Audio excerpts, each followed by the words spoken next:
नमस्कार। हम सब की जिंदगी एक सफर की तरह है ना? जहां हम लगातार कुछ ना कुछ सीखते हैं, बदलते हैं और आज हम इसी सफर के एक बहुत ही खास हिस्से की बात करने वाले हैं, मिडिल और लेट अडल्टहुड के साइकोलॉजिकल स्टेजेस के। ये वो पड़ाव हैं जो असल में हमारी जिंदगी को एक शक्ल देते हैं। तो आज हम कहाँ-कहाँ से गुजरेंगे? सबसे पहले हम देखेंगे कि मिडिल अडल्टहुड में कदम रखना कैसा होता है। फिर बात करेंगे जेनरेटिविटी के चैलेंज की। ये क्या है समझेंगे। इसके बाद मिड लाइफ ट्रांजिशन को नेविगेट करने पर भी नजर डालेंगे। फिर लेट अडल्टहुड को एम्ब्रेस करने की बात होगी। और आखिर में हम इंटेग्रिटी यानी जीवन में एक संपूर्णता की खोज पर आकर अपनी बात पूरी करेंगे। तो एक सवाल के साथ शुरू करते हैं। वो कौन से साइकोलॉजिकल माइलस्टोन्स हैं, वो कौन से पड़ाव हैं जो हमारे अडल्ट लाइफ को डिफाइन करते हैं? मतलब क्या है वो चीजें जो हमें बनाते हैं, जो हम हैं? ये सवाल ही हमें अडल्ट डेवलपमेंट की जड़ तक ले जाएगा। चलिए, तो हमारे सफर का पहला पड़ाव है मिडिल एडल्टहुड में दाखिल होना। ये वाकई जिंदगी का एक बहुत ही यूनिक और इम्पॉर्टेंट फेज है। अच्छा, मिडिल एडल्टहुड ये वो दौर है जो करीब 40 से 65 साल की उम्र के बीच का माना जाता है। अब कई लोग इसे बस बुढ़ापे की शुरुआत मान लेते हैं, पर साइकोलॉजिकल तौर पर देखें तो कहानी बिल्कुल अलग है। असल में ये वो वक्त है जब हमारी कॉम्पिटेंस, हमारी मैच्योरिटी और रिस्पॉन्सिबिलिटी सब अपने चरम पर होती हैं। यही वो समय है जब लोग अपने करियर में, अपने परिवार में और समाज में अपनी एक पहचान, अपनी एक छाप छोड़ना चाहते हैं। और इसी स्टेज में एक बहुत बड़ी साइकोलॉजिकल चुनौती सामने आती है।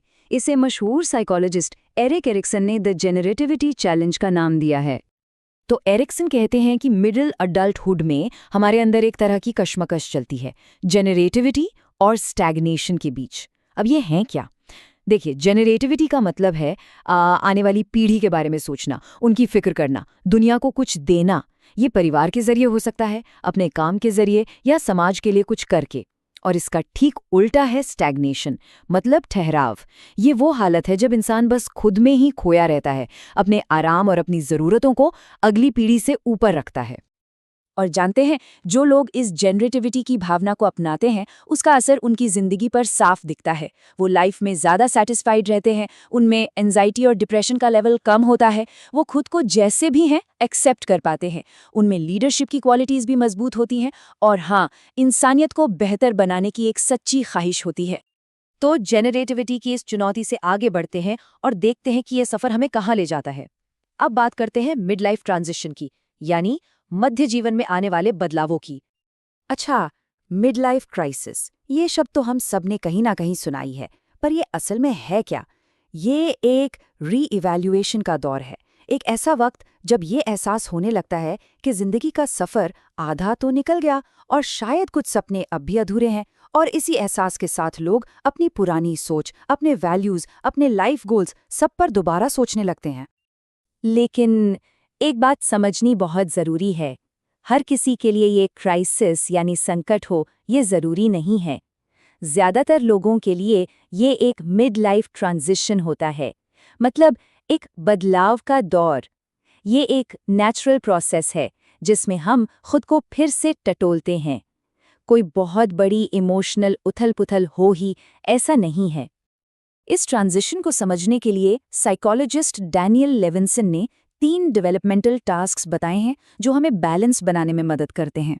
पहला है यंग ओल्ड, यानी जवानी और मैच्योरिटी दोनों के बीच एक पॉजिटिव बैलेंस खोजना। दूसरा है डिस्ट्रक्शन क्रिएशन, इसमें हम अपनी पिछली गलतियों को देखते हैं, उनसे सीखते हैं और ज्यादा क्रिएटिव और काइंड बनने पर फोकस करते हैं। और तीसरा है मैस्कुलिनिटी फेमिनिनिटी, मतलब अपने पर्सनालिटी के असर्टिव और एम्पैथिक दोनों ही पहलुओं को एक साथ लेकर चलना। चलिए, अब मिडिल अडल्टहुड से आगे बढ़ते हैं और जिंदगी के अगले और आखिरी पड़ाव की तरफ चलते हैं। अब बात होगी लेट अडल्टहुड की, जो करीब 65 साल की उम्र से शुरू माना जाता है। लेट अडल्टहुड यानी 65 के बाद का समय, ये लगातार बदलाव और एडजस्टमेंट का दौर है। ये वो वक्त है जब लोग अपनी पुरानी भूमिकाओं जैसे नौकरी या पेरेंटिंग से आगे बढ़कर जिंदगी के नए मतलब ढूंढते हैं। हाँ, ये लाइफ साइकिल का आखिरी हिस्सा जरूर है, लेकिन पर्सनल ग्रोथ के लिए ये भी एक बहुत अहम स्टेज है। और इस स्टेज में एडजस्टमेंट्स भी काफ़ी बड़े होते हैं, जैसे करियर से रिटायरमेंट, अपनी फिजिकल हेल्थ में आ रहे बदलावों के साथ तालमेल बिठाना, कभी-कभी दोस्तों या लाइफ पार्टनर को खोने का दुख भी सहना पड़ता है। ऐसे में अपने सोशल कनेक्शंस, यार दोस्तों के साथ बिताया गया वक्त और अपनी आज़ादी को बनाए रखना, ये सब बहुत मायने रखने लगता है। और यहीं पर हम जिंदगी के सबसे आखिरी साइकोलॉजिकल टास्क पर पहुंचते हैं। एरिक्सन इसे कहते हैं द सर्च फॉर इंटेग्रिटी, यानी संपूर्णता की खोज। एरिक्सन के मुताबिक इस आखिरी पड़ाव की जो सबसे बड़ी कश्मकश है वो है ईगो इंटेग्रिटी बनाम डिस्पेयर के बीच।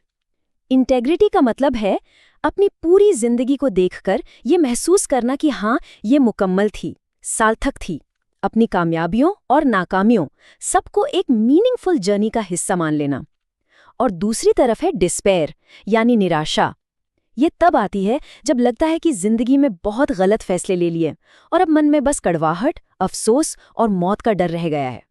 तो इस इंटेग्रिटी को हासिल करने में मदद के लिए साइकोलॉजिस्ट रॉबर्ट पेक ने कुछ खास टास्क बताए हैं। पहला है ईगो डिफरेंशिएशन, मतलब रिटायरमेंट के बाद अपनी पहचान सिर्फ अपने पुराने काम से न जोड़ना, बल्कि नए रोल्स में अपनी सेल्फ वर्थ ढूंढना।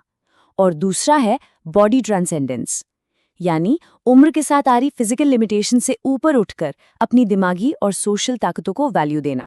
और इस पूरे प्रोसेस में एक चीज बहुत अहम रोल निभाती है, वो है लाइफ रिव्यू। अब ये सिर्फ पुरानी बातें याद करना नहीं है, नहीं, ये उससे कहीं गहरा है। ये अपने पास्ट एक्सपीरियंसेस पर सोचना है, उनके मतलब को समझना है, ताकि खुद की समझ और गहरी हो सके। ये इंटेग्रिटी और सैटिस्फैक्शन तक पहुंचने का एक बहुत पावरफुल तरीका है।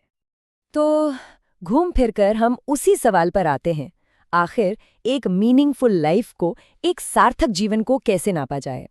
क्या इसका पैमाना हमारी उपलब्धियां हैं, या हमारे रिश्ते, या फिर मन की वो गहरी संतुष्टि कि हाँ, जो भी जिया पूरी ईमानदारी से जिया? ये एक ऐसा सवाल है नहीं जिसका जवाब शायद हम सब अपनी अपनी जिंदगी के सफर में ढूंढते रहते हैं।